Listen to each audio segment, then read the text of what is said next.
Hello, I'm Hollis from Hollis' AC Lab, and today I'm going to be testing out this AC car that I built and seeing what kind of terrain it can do.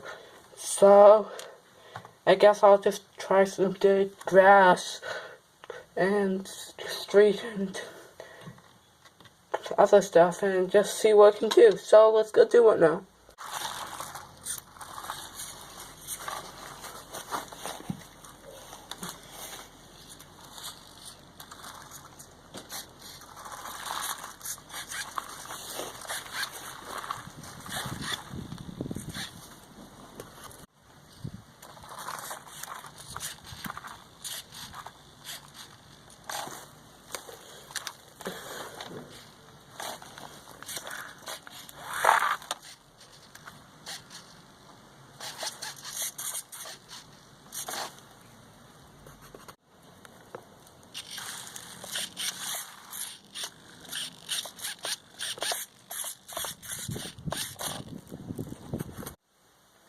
So, as you can see, it handled dirt pretty well. It did not go for grass at all, though.